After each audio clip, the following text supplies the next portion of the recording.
नाजरीन, इस वक्त भोपाल से एक बड़ी खबर सामने आ रही है। शिवराज सिंह हुकूमत का एक बड़ा फैसला सामने आया है। सरकारी नौकरी अब सिर्फ रियासत के नौजवानों को मिलेगी। जल्द कानून वज़े करने की बात कही है। मध्य प्रदेश के वसाइल रियासत के अवाम के लिए है। दिग्विजय के दौर में यह कानून पहले नाफिज किया गया था। शिवराज सिंह चौहान ने मकामी लोगों के लिए मुलाजमत के लजूम को खत्म कर दिया था।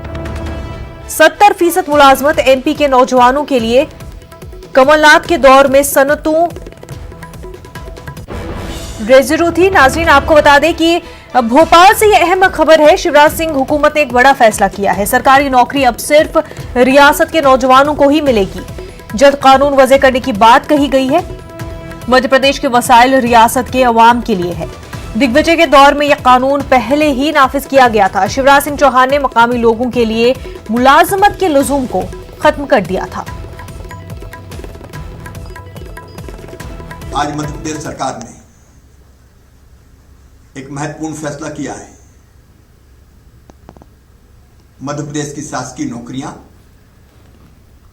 अब केवल मध्य प्रदेश के बच्चों को दी जाएगी। इसके लिए हम आवश्यक कानूनी प्रावधान कर रहे हैं। मध्य प्रदेश के संसाधन मध्य प्रदेश के बच्चों के लिए आज मध्य प्रदेश सरकार।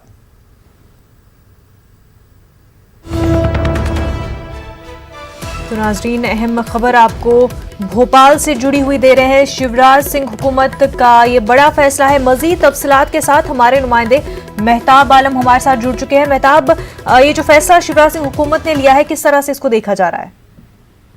मुझे बता दें कि ये फैसला कोई नया नहीं है। ये फैसला दिग्विजय सिंह के जमाने में था और उस जमाने में जो है जब शिवराज सिंह की सरकार आई, या कहते हैं कि पिछली बार जब 15 साल की भारतीय जनता पार्टी की हुकूमत थी, तभी शिवराज सिंह ने खुद इस फैसले को जो है हटाया था। और उसके बाद जब फिर कमलनाथ की जब हुकूमत आई तो कमलनाथ ने जो है 70% जो है मध्य प्रदेश के लोगों को या मध्य प्रदेश के यूथ को रोजगार देने के लिए रिजर्व कर दिया था। अब एक बार फिर उस फैसले को जो है पलटा गया। ये कहा जाए कि वो उसी पहले फैसले को जिससे शिवराज सिंह ने खुद पलटा था, एक तरह से कहा जाए तो इस फैसले को शिवराज सिंह ने ही सही करने की कोशिश की है। लेकिन पूरे मामले को अगर देखा जाए क्योंकि जो एक बड़ा फैसला है और यकीनी तौर पर मध्य प्रदेश के रिसोर्सेज जो है, मध्य प्रदेश की एम्प्लॉयमेंट से मध्य प्रदेश के नौजवानों को रोजगार मिलेगा। लेकिन अगर इसको दूसरी तरफ देखें तो अगर ये मध्य प्रदेश में इस पर अभी तो कुछ ऐलान किया गया, इस पर कानून बनना बाकी है। इस पर यह मामला कैबिनेट में जाएगा, उसके बाद असेंबली में जाएगा, फिर एक कानून बनेगा। कानून जब बनेगा उसके बाद फिर दूसरी रियासतों को जो मामला है, तो क्या दूसरी रियासतें मध्य प्रदेश के टैलेंट को मुलाजमत देंगी, या फिर जो मध्य प्रदेश में दूसरे लोग जो मुलाजमत करने के लिए दूसरी जगहों से आए हैं, उनके बच्चों के मुस्तकबिल का क्या होगा। बहुत सारे पहलू हैं जिस पर सवाल खड़े होंगे और उस पर फैसला होगा। मेहताब, जिन बातों की बिना पर पहले इसी फैसले को पलटा था, अब उसी फैसले को वापस ले रहे हैं, किस वजह से? मतलब क्या जो वजह है वो दी जा रही है कि पहले तो पलटा गया था लेकिन अब दोबारा से यही फैसला लिया जा रहा है? देखिए, अब वजह है क्योंकि कोरोना के बाद जो है जिस तरह से बाहर की स्टेट की अपने इंतजाम बदले हैं, मध्य प्रदेश के भी इंतजाम बदल रहे हैं।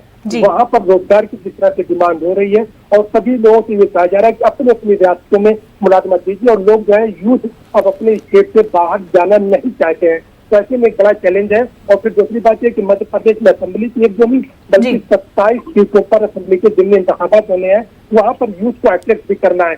तो दोनों चीजों को देखकर एक अहम फैसला है और बहुत बड़ा फैसला है।